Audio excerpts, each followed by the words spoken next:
Hello everyone, welcome to exam attacker YouTube channel. ये हमारा history का 7th लेक्चर है। इससे पहले हम लोगों ने 6 चैप्टर पढ़ लिए हैं, तो मैं आपको एक बार ये चैप्टर दिखा देता हूँ। उसके बाद हम लोग यहाँ पर कंटिन्यू करेंगे। देखिए, हम लोग हिस्ट्री ऑफ इंडिया पढ़ रहे हैं और इस सीरीज़ में हम लोग अर्लीस्ट टाइम से 1526 AD तक की हिस्ट्री हम लोग पढ़ेंगे और ये BA फर्स्ट ईयर का सिलेबस है। इससे पहले वीडियोज़ में हम लोगों ने प्राचीन भारत के स्रोतों का सर्वेक्षण, प्राचीन पाषाण काल हो गया, नवपाषाण काल, हड़प्पा संस्कृति, वैदिक साहित्य में प्रतिबिंबित समाज, राजनीति, अर्थव्यवस्था, संस्कृति और धर्म, मतलब अब तक 5 चैप्टर तो हम लोगों ने ये करे हैं। और छठे के अंदर देखिए हम लोगों ने वर्ण सिस्टम पढ़ लिया है। आज की इस वीडियो में हम लोग जाति सिस्टम के बारे में हम लोग पढ़ेंगे। यदि आपने हमारी इससे पहले वाली वीडियो नहीं देखी है तो इस वीडियो के डिस्क्रिप्शन में आपको उनका लिंक मिल जाएगा, आप उन वीडियोज़ को भी देख सकते हैं। तो हम लोग यहाँ पर long answer type question discuss करेंगे। BA के अंदर 20 मार्क्स का क्वेश्चन पूछा जाता है, तो हम लोग उसी क्वेश्चन के हिसाब से यहाँ पर हम लोग मैटर को पढ़ेंगे। तो क्वेश्चन आपसे इस तरह से पूछा जा सकता है, जाति प्रथा क्या है, इसके गुण और दोषों का वर्णन करिए। या आपसे पूछा जा सकता है, जाति प्रथा की उत्पत्ति के विभिन्न सिद्धांतों का वर्णन कीजिए। तो हम लोग जाति प्रथा क्या है, कैसे ये उत्पन्न हुई है, इसकी उत्पत्ति के पीछे क्या क्या सिद्धांत हैं, इसके क्या गुण हैं, क्या इसके दोष, इसकी कमियां हैं, इन सब के बारे में हम लोग डिटेल से पढ़ेंगे। यदि ये वीडियो आप लोग पहली बार देख रहे हैं तो हमारे चैनल को सब्सक्राइब कर लीजिए, इससे आपको हमारी आने वाली वीडियोस की नोटिफिकेशन मिलती रहेगी। तो चलिए हम लोग अपनी वीडियो शुरू करते हैं। सबसे पहले देखते हैं जाति का अर्थ। जाति का क्या अर्थ होता है। देखिए, जो वैदिक काल था उसमें तो कास्ट सिस्टम था ही नहीं, ना हमें वर्ण व्यवस्था देखने को मिलती है। जो वैदिक काल है शुरू में नहीं थी, बाद में धीरे धीरे जो है वर्ण व्यवस्था वहाँ पर काम के हिसाब से शुरू हुई थी। इसके बाद वैदिक काल के बाद उत्तर वैदिक काल आता है। तो उत्तर वैदिक काल की सबसे महत्वपूर्ण विशेषता क्या थी? जी हाँ, इस समय जो है जाति प्रथा का उदय हुआ था और इससे राष्ट्रीय जीवन पर गहरा असर पड़ा था। यदि हम जाति शब्द की बात करते हैं या जाति प्रथा शब्द जो है, इसका सबसे पहले प्रयोग किया था पुर्तगालियों ने। कास्ट शब्द जो है इन्होंने यूज किया था, जिसका मतलब होता है वर्ण।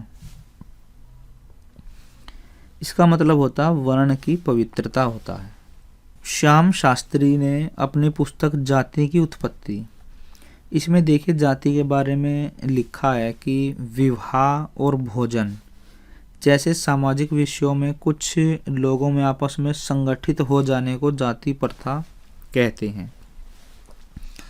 तो देखिए, लोगों का कुछ समूह होता था उस टाइम पर, जब उनमें क्या होता था, विवाह को लेकर के कुछ रूल होते थे, भोजन को लेकर के कि भाई हम लोग ऐसा भोजन करेंगे, ऐसा नहीं करेंगे। उनका फिर जो ग्रुप होता था वहीं से जो है जाति प्रथा की शुरुआत मानी जाती है। मतलब इनके हिसाब से श्याम शास्त्री ने जो अपनी बुक लिखी है कि जाति की उत्पत्ति इसका नाम है, इसमें इन्होंने बताया कि जाति की उत्पत्ति कैसे हुई है। फिर आगे देखते हैं सोम सुष्टुट। इन्होंने क्या कहा है कि जो जाति प्रथा है इसमें भोजन और विवाह मुख्य हैं तथा जन्म और रीति रिवाज क्या है, गौण है। मतलब प्राइमरी तो ये हैं और सेकेंडरी ये हैं।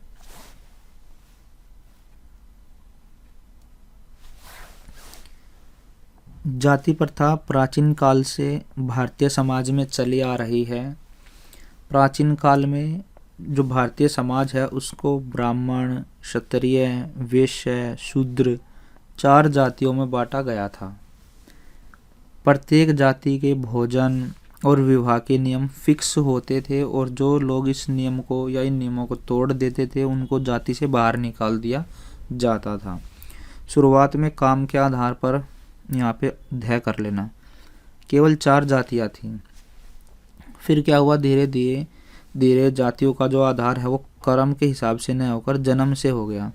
अब जो ये 4 जातियां हैं, इन जातियों में जो व्यक्ति जन्म लेगा उसकी जाति वही मानी जाएगी। इससे क्या हुआ, जातियों की संख्या फिर बढ़ने लगी। आज हमारे समाज में लगभग 4000 से अधिक जातियां और उपजातियां हैं। अभी देखिए 2011 में जो जनगणना हुई थी उसमें सरकार ने जो आंकड़े दिए थे उसमें ये बताया गया था कि भारत की जो टोटल जातियां हैं वो 46 लाख से भी ज़्यादा संख्या है उनकी, ये सरकार ने बताया था।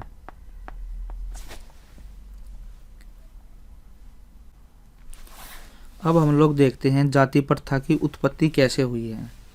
तो देखिए अलग अलग विद्वानों ने अपने अपने अलग अलग विचार दिए हैं और जिनमें से हम लोग कुछ मुख्य सिद्धांतों का वर्णन इस प्रकार से करते हैं। सबसे पहले सिद्धांत दिया गया है रंग का आधार। प्रोफेसर रेप्सन का विचार है कि जो जाति प्रथा है इसकी उत्पत्ति मनुष्य के रंग भेद के कारण हुई है। ऋग्वेद का जो टाइम था उसमें गोरे लोग आर्य और काले या अश्वेत लोग ये अनार्य कहलाए। वैसे अनार्यों पर आर्यों ने क्या कर ली थी, विजय प्राप्त कर ली थी और वे उनके दास बन गए थे। जो यहाँ के मूल निवासी थे वे आर्यों के दास बन गए थे।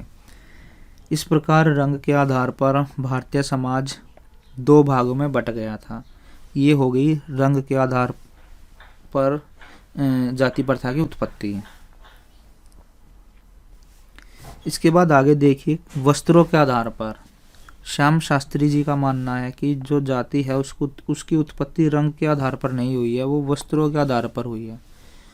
पुराने समय में क्या था, जो लोग सफ़ेद कपड़े पहनते थे वे ब्राह्मण कहलाए, लाल कपड़े पहनने वाले क्षत्रिय, पीले कपड़े पहनने वाले वैश्य और काले वस्त्र पहनने वाले शूद्र कहलाते थे। ये तर्क है श्याम शास्त्री जी का।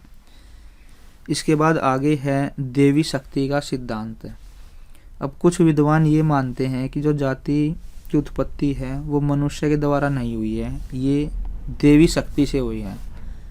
ऋग्वेद के 10वें मंडल में है पुरुष सूक्त है उसमें, तो उसमें देखिए जाति की उत्पत्ति का वर्णन कैसे किया गया है कि ब्रह्मा के मुख से ब्राह्मण, भुजाओं से क्षत्रिय, पेट या जांग से वैश्य और पैरों से शूद्र की उत्पत्ति हुई है, ऐसा देवीय सिद्धांत का मानना है।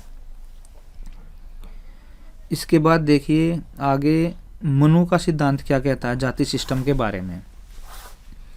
मनुस्मृति में 4 जातियों के अलावा अन्य कई जातियों का उल्लेख मिलता है। मनु ने लिखा है कि बहुत सारी जो जातियां हैं वो अपनी जाति में विवाह करने वाली पैदा हो चुकी थी, मतलब उस बहुत सारी जातियां ऐसी थी जो अपनी जातियों में विवाह कर लेती थी। उनके अनुसार एक शूद्र का पुत्र यदि ब्राह्मण की पुत्री से विवाह करता था तो संतान जो है वो चांडाल होती थी। तो यहाँ पर देखिए आप लोग ऐसा कर लीजिए, बहुत सारी जातियां हैं ना वो अपनी जाति में विवाह न लगा लेना, यहाँ पर विवाह न करने पर पैदा हुई थी। अब देखिए यदि कोई अपनी जाति में विवाह करेगा तो सेम जाति रहेगी, यदि अलग जाति में पैदा करेगा तो फिर उसकी संतान की जाति अलग मानी जाएगी। अब इन्होंने यहाँ पर बताया कि यदि शूद्र है उसका पुत्र ब्राह्मण की लड़की से शादी करेगा तो जो बच्चा होगा वो चांडाल जाति उसकी मानी जाएगी। इस प्रकार अंतरजातीय विवाह के कारण भी बहुत सारी उपजातियों का जो है उदय होता है।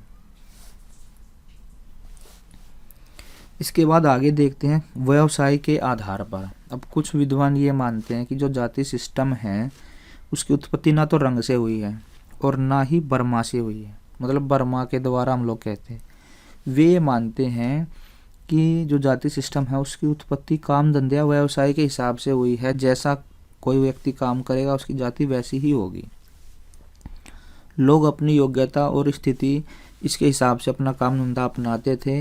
इसका अर्थ है कि जाति कर्म से जानी जाती थी। गीता के 18वें अध्याय में इसमें भी देखिए वर्ण व्यवस्था या जाति व्यवस्था को जन्म के आधार पर न मानकर कर्म के आधार पर माना गया है। यदि आप लोग गीता का 18वां अध्याय देखते हैं तो वहाँ पर जो वर्ण सिस्टम है वो काम के हिसाब से, मतलब जो जाति प्रथा है, जो जाति है वो काम के हिसाब से मानी गई है। अब तो जन्म के हिसाब से फिक्स कर दी है। अब हम लोग देखते हैं कि जो जाति सिस्टम है इसके क्या फ़ायदे हैं, क्या इसके नुकसान हैं, हम लोग एक एक करके देखेंगे। सबसे पहले इसके गुण देखते हैं। जो जाति प्रथा है, भारत के इतिहास में इसकी विशेषता भी है। चाहे आज इसको कितनी भी बुरी हम लोग माने, परंतु कई बातों में भारत के लिए यह प्रथा लाभदायक भी सिद्ध हुई है। इसके बारे में कहा जाता है कि caste has played a great but salient part in Indian history. तो इसके गुणों का वर्णन इस प्रकार से है। तो सबसे पहले तो है हिंदू धर्म और संस्कृति की रक्षा करी है जाति व्यवस्था ने। वो किस तरह से करी है वो हम लोग देखते हैं।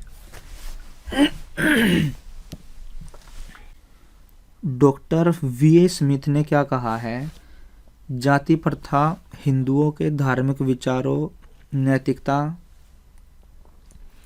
कला और संस्कृति को सुरक्षित रखने का साधन रही है। मतलब जाति व्यवस्था के कारण हिंदू धर्म के जो विचार है, जो नैतिकता है, जो कला संस्कृति है, वो सुरक्षित रही है। इस प्रथा की कठोरता के कारण हिंदू लोग जो थे वो विदेशियों से मिलते जुलते नहीं थे, और इससे क्या हुआ, जो हिंदुओं की जो संस्कृति है वो विदेशी संस्कृति से प्रभावित नहीं हुई है या उनकी शक्ति से प्रभावित नहीं हुई है। विदेशियों ने भारत पर अनेक बार अटैक किए थे, परंतु वे हमारी सभ्यता और संस्कृति को विजय नहीं कर सके। इसके पीछे जो कारण है वो जाति प्रथा है।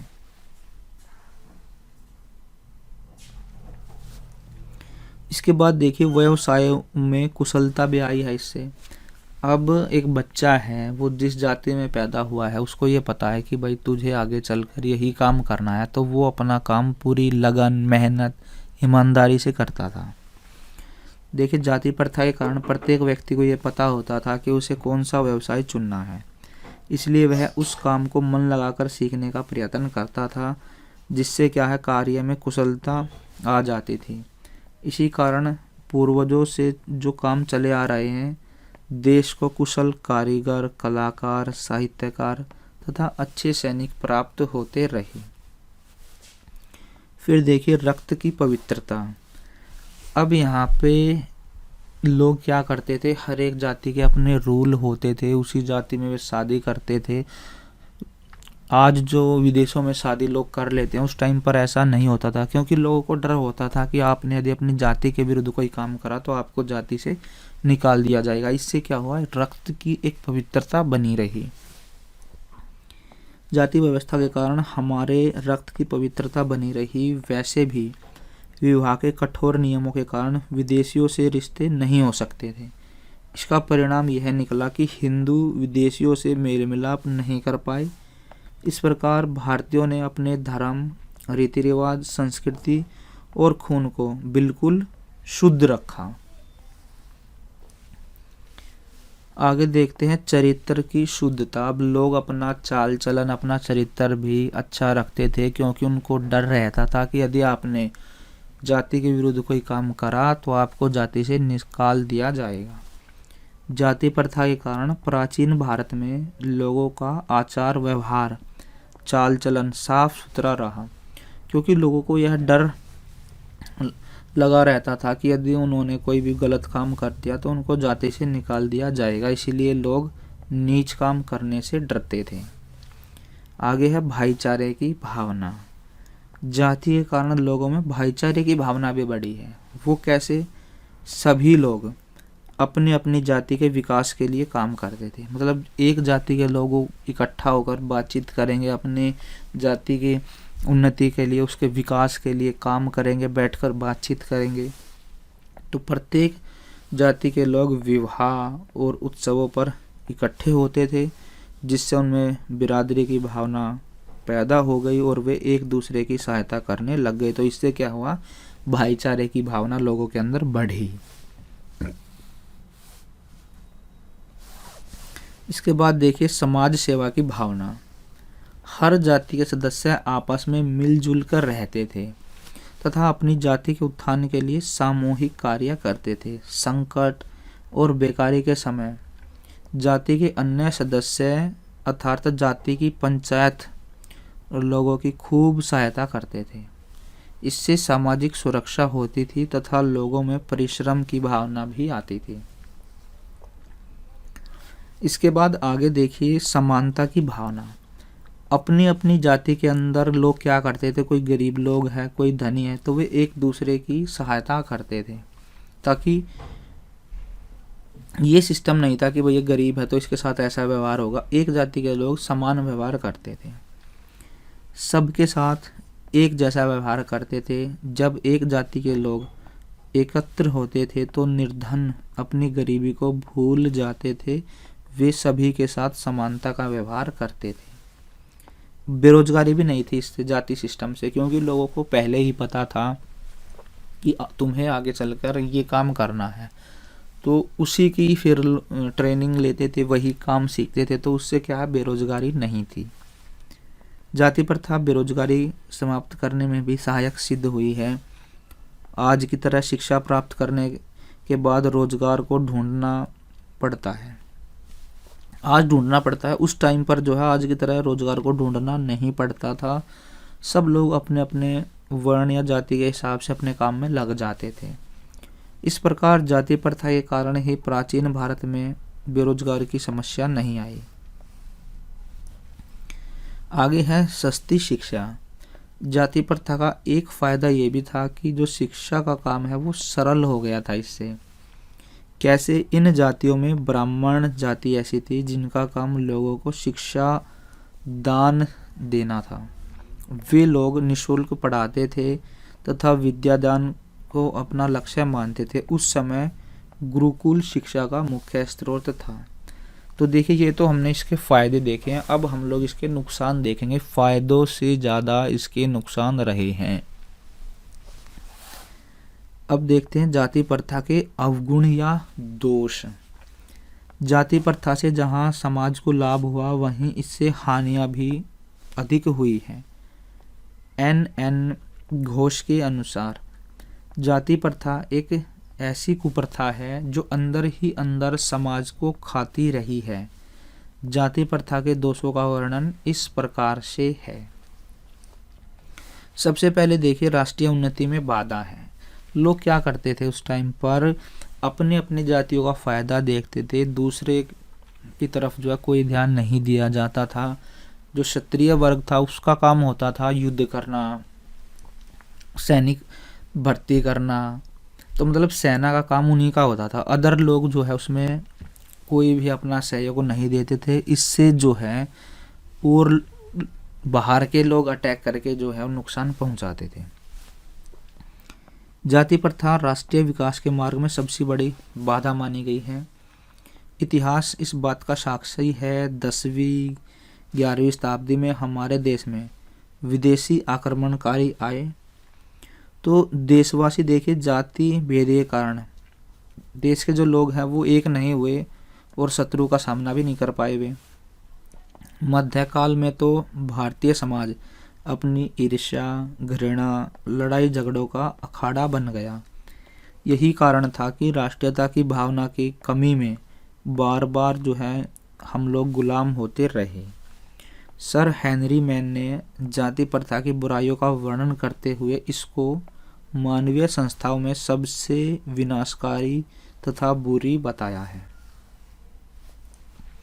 आगे देखिए, पराधीनता का कारण। ये पराधीनता का कारण भी रहा है कि हम लोग दूसरों पर डिपेंड होंगे। जाति प्रथा के कारण भारतीय सैकड़ों वर्षों तक विदेशियों के हम लोग पराधीन रहे हैं। जब कभी विदेशियों ने भारत पर आक्रमण किया तो भारतीयों ने कभी भी एकजुट होकर या इकट्ठे होकर शत्रुओं का सामना नहीं किया। वैसे भी देश की रक्षा का काम केवल क्षत्रियों का है, ये लोग मानते थे। अदर जो कास्ट के लोग थे वो स्त्रीय वर्ग का सहयोग नहीं करते थे, उसका उल्टा करते थे। जब वे हार जाते थे तो हार की खुशी मनाते थे। इससे क्या हुआ, हम लोग बार बार गुलाम होते रहे। आगे देखिए बौद्धिक विकास में भी बाधा, इससे हम लोग पहले ही बांध देते हैं लोगों को काम में कि भाई आपको बड़े होकर ये काम करना है, चाहे उसका दिमाग कितना ही तेज क्यों ना हो, किसी और काम में क्यों ना हो, हम लोग पहले ही ये चीज़ फिक्स कर देते थे। तो इससे क्या हुआ, जाति व्यवस्था से बौद्धिक विकास में भी बाधा आई। जाति प्रथा की कठोरता के कारण भारतीय अपना बौद्धिक विकास नहीं कर सके। मनुष्य जिस जाति में पैदा होता था उसी के नियमों में बंध कर रह जाता था। उसका जो व्यवसाय है वो जन्म से ही निर्धारित हो जाता था, उसको बदलना इम्पॉसिबल था। इस प्रकार जाति प्रथा के कारण मनुष्य व्यक्तिगत उन्नति भी नहीं कर पाता था, क्योंकि यदि कोई शूद्र का बच्चा है, वो कितना ही इंटेलिजेंट क्यों ना हो, वो विद्वान कभी भी नहीं कहलाएगा। ये उस टाइम पर ऐसा सिस्टम था। अगर ब्राह्मण का बच्चा चाहे वो मूर्ख हो, उसको विद्वान कह देते थे। तो इससे क्या हुआ, बौद्धिक विकास में बाधा आई कास्ट सिस्टम से। फिर संकुचित विचारधारा, लोगों की जो सोच है वो नैरो हुई। जाति प्रथा से भारतीयों को इसने जाति प्रथा ने संकुचित बना दिया।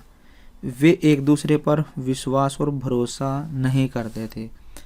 इससे क्या हुआ, इनके दिल छोटे हो गए, वे बड़े बड़े काम को करने में भी अयोग्य हो गए। भारत को इससे बहुत ज़्यादा हानि हुई।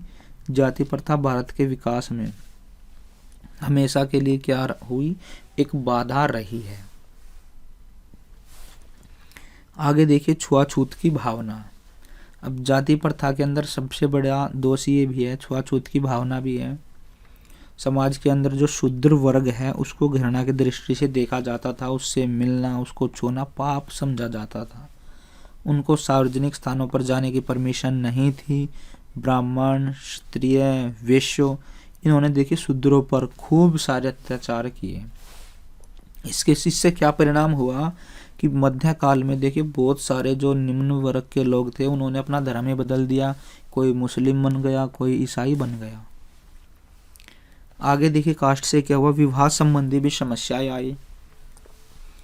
जाति प्रथा से विवाह संबंधी समस्याओं को बढ़ावा मिला। हर जाति के अपने अपने रूल होते थे शादी के। यदि कोई नियमों को तोड़ देता था उससे फिर वैवाहिक समस्या पैदा हो जाती थी। कई बार अपनी जाति में कोई लड़की, मान लीजिए, उसको योग्य वर नहीं मिलता था, तो ऐसी स्थिति में जो गरीब लड़कियां हैं उनके माँ बाप को दहेज देना पड़ता था। कई बार ऐसा होता, मान लीजिए योग्य मिल गया और लड़की में कोई कमी है तो उस टाइम पर भी फिर दहेज देना पड़ता था। ये सिस्टम था। अब देखिए व्यवसाय जो है उसके परिवर्तन में बहुत ज़्यादा कठिनता थी। ये नहीं था कि भाई कोई कुम्हार है और वो बिजनेस कर ले, ऐसा सिस्टम उस टाइम पर नहीं था। उसको फिर ये फिक्स हो गया कि भाई तुझे तो आगे चलकर मिट्टी के बर्तन ही बनाने हैं। जाति प्रथा से देखिए जन्म से ही काम फिक्स हो जाता था कि भाई इस जाति के लोग ये काम करेंगे। उसे अपने व्यवसाय को बदलने का कोई भी अधिकार नहीं होता था, चाहे उसके परिवर्तन से उस लोग को कितना ही उस व्यक्ति को बेनिफिट हो, पर उसको परमिशन ऐसी नहीं होती थी। व्यक्ति को हर हाल में अपने जाति के हिसाब से ही काम करना पड़ता था। इससे क्या हुआ, व्यक्ति की जो प्रतिभा है वो दबी की दबी रह जाती थी। इससे विदेशियों से अलगाव। अब जाति प्रथा के कारण भारतीयों का विदेशियों से मेलजोल नहीं हो सका और दुनिया के जो और देश हैं उनमें जो भी सैनिक खोज हुई उससे हमारा संपर्क टूट गया। इससे परिणाम ये निकला कि 10वीं, 11वीं, 12वीं शताब्दी में तुर्कों के आक्रमणों से भारतीयों को कई बार हार का सामना करना पड़ा। फिर देखिए प्रजातंत्र विरोधी भी है कास्ट सिस्टम। जाति प्रथा की भावना जो है वो लोकतंत्र के विरुद्ध थी। जाति भेद के कारण लोग एकता के सूत्र में नहीं बंध सके, जबकि लोकतंत्र में सबको बराबर के अधिकार प्राप्त होते हैं। आज भी जाति प्रथा लोकतंत्र के मार्ग में क्या एक बड़ी बाधा है। आगे देखिए धर्म के विकास में भी ये बाधा है। अब जाति प्रथा ने जहाँ हिंदू धर्म की रक्षा की है वहीं इसके विकास में बाधा भी आई है। इससे अन्य धर्मों की तरह हिंदू धर्म में समानता का दर्जा नहीं है, क्योंकि इस धर्म में जाति प्रथा जो है वो बहुत ही ज़्यादा कॉम्प्लेक्स है, जटिल है। अतः जिन जातियों के साथ दुर्व्यवहार किया जाता था उन्होंने क्या करा, हिंदू धर्म को छोड़कर अन्य धर्म अपना लिए। कोई मुस्लिम बन गया, कोई ईसाई बन गया। आगे है भारतीय विभाजन का कारण। तो जाति और धर्म जो है कारण रहे हैं। जो पाकिस्तान बना था तो धर्म के कारण ही तो बना था। मुस्लिम लोगों ने अलग देश की मांग इसी के बेस पे तो करी थी। जाति प्रथा के नियम धीरे धीरे इतने कठोर बन गए कि हिंदू मुसलमानों से घृणा करने लग गए। हिंदू साथ खाना पीना जो है मुसलमानों के साथ और धर्म के लोगों के साथ अपना विपाप समझने लग गए कि भाई हम लोग तो औरों के साथ खाना भी नहीं खाएंगे। मुसलमान भी हिंदुओं से फिर घृणा करने लग गए, अतः वे एक दूसरे के दुश्मन बन गए। इस घृणा के परिणाम स्वरूप ही 1947 में भारत का विभाजन हुआ। तो देखिए इन सब से क्या निष्कर्ष निकलता है। जो जाति व्यवस्था है, इस जितना हमने मैटर पढ़ा है, इससे क्या निष्कर्ष निकला। प्राचीन काल में चाहे जाति प्रथा उपयोगी रही हो, किंतु धीरे धीरे तो यह व्यवस्था अत्याचार, अनाचार, असहिष्णुता इसका एक भारी साधन बन गई। इस प्रथा ने समाज को जोड़ने के बजाय तोड़ने का काम करा है। इस प्रथा ने हिंदू समाज की सुदृढ़ता को नष्ट करने का काम करा है। भले ही आज जाति प्रथा काफ़ी कम हो चुकी है, आज तो एजुकेशन के कारण जो है लोग बाग जागरूक हो चुके हैं, पहले से जैसा अब सिस्टम नहीं है, परंतु अभी भी इसको पूरी तरह से समाप्त नहीं किया जा सका है। आज भी भारत के लिए क्या है, ये अभिशाप है। तो इस वीडियो के अंदर हमने कास्ट सिस्टम के बारे में पढ़ा है। उम्मीद करते हैं आपको ये वीडियो पसंद आई होगी। यदि ये वीडियो आपको पसंद आई हो तो इस वीडियो को लाइक करें, शेयर करें और कमेंट बॉक्स के अंदर अपने कमेंट ज़रूर डालिएगा। और यदि आप चैनल पर नए हैं तो चैनल को सब्सक्राइब ज़रूर कर लीजिए, इससे आपको हमारी आने वाली वीडियोज़ की नोटिफिकेशन मिलती रहेगी। तो thanks for watching this video. Have a nice day.